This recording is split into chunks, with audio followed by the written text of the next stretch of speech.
Hello दोस्तों, मैं निधि अपने एसएस स्टडी चैनल में आपका स्वागत करती हूँ। दोस्तों, इस वीडियो में आज की सबसे बड़ी न्यूज़ है तुर्की के बारे में। तुर्की में भूकंप आया है और काफ़ी लोगों की जान चली गई है और आसपास के देशों में भी हल्के झटके महसूस किए जा रहे हैं, जिसमें 2000 से अधिक लोगों की जान जाने की खबर मिली है।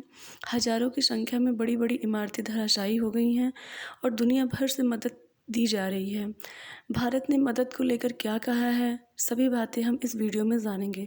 सबसे पहले हम तुर्की के बारे में जानते हैं। तुर्की देश कहाँ स्थित है, किस महाद्वीप में स्थित है, तुर्की देश के बगल में कौन कौन से कंट्री लगते हैं। ठीक है, तुर्की यूरेशिया में स्थित एक देश है। इसकी राजधानी अंकारा है। तुर्की जो है दो महाद्वीपों के बीच में स्थित है, मतलब दो महाद्वीपों में स्थित है। इसके एशियाई भाग को अनातोलिया और यूरोपीय अंश को जो है थ्रेस कहते हैं।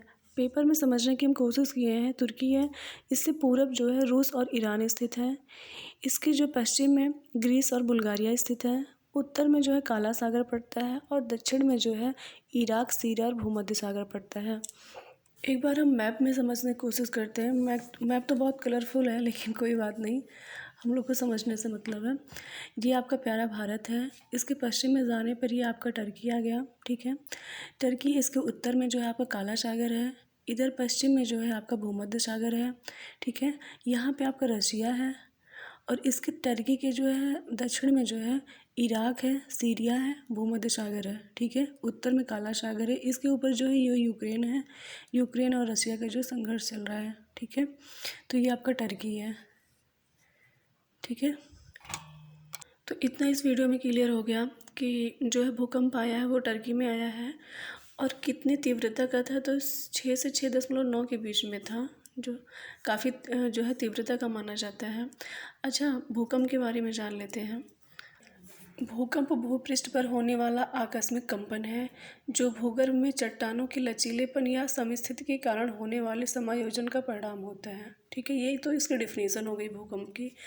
भूकंप आने के कारण क्या होते हैं ये हम जान लेते हैं।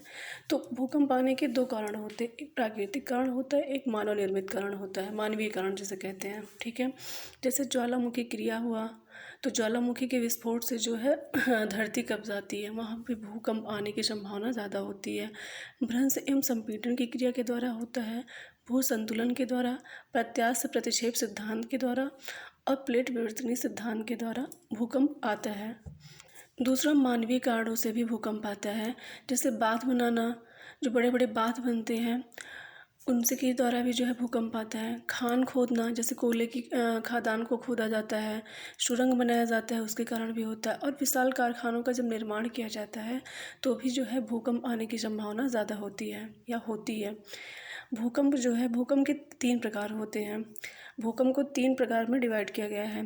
पहला होता है, ये गहराई के आधार पे होता है, सामान्य भूकंप, मध्यवर्ती भूकंप और पातालीय या गहरे भूकंप।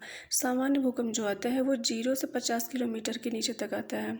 मध्यवर्ती भूकंप जो होता है वो 50 से 250 किलोमीटर के अंदर तक आता है। और पातालीय भूकंप जो होता है या गहरे भूकंप जिसे कहते हैं वो 250 से 700 किलोमीटर के बीच में जब आता है तो जो है प्रभाव डालता है, तो उसको पातालीय गहरे भूकंप कहते हैं। जब भूकंप को जो है रिक्टर स्केल पर मापा जाता है तो जो किस आधार पर इसको रखा जाता है इसको जान लेते हैं। 0 से 1.9 के बीच में जब भूकंप आता है तो सिर्फ सिस्मोग्राफ पर पता चलता है। ठीक है, 2 से 2.9 के बीच में जब आता है तो उसको हल्का कंपन कहते हैं। जब 6 से 6.9 के बीच में आता है तो इसमें इमारतों की नींव हिल जाती है। और 7 से 7 के बीच जब आता है तो इमारतें गिर जाती है, काफ़ी जब क्षति होती है तो इसको कहते हैं। और 9 या उससे ज़्यादा जब आता है तो पूरी तबाही हो जाती है। ठीक है, तो ये तो हम सिस्मोग्राफ पे जब नापते हैं भूकंप को तो ये आधार दिया गया है। भूकंपीय तरंगों के बारे में जान लेते हैं। भूकंप के समय जो ऊर्जा भूकंप मूल से निकलती है उसे प्रत्यास्थ ऊर्जा कहते हैं। भूकंप के दौरान 3 प्रकार की तरंगें उत्पन्न होती हैं। जब भूकंप आता है तो 3 प्रकार की तरंगें निकलती हैं। पहली तरंगें होती हैं प्राथमिक या लंबवत्तर तरंगें, दूसरी होती है द्वितीयक या अनुप्रस्थ या गौड़ तरंगें कहते हैं, और तीसरी जो होती है वो धरातलीय तरंगें बोली जाती हैं। ठीक है, प्राथमिक तरंगें कैसी होती हैं इनके बारे में जान लेते हैं। प्राथमिक तरंगें जो होती हैं उनको पी तरंगें कहते हैं। ये ध्वनि तरंगों की भांति कार्य करती हैं। ये सर्वाधिक तीव्र होती हैं। सबसे ज़्यादा जो इनका तीव्रता होती है वो प्राथमिक तरंगों की होती है। ये ठोस के साथ साथ माध्यम में भी ये ठोस के साथ जो है तरल माध्यम में भी चलती हैं। ठीक है, ठोस में तो इनका गमन होता ही है, उसके साथ साथ ये तरल जो है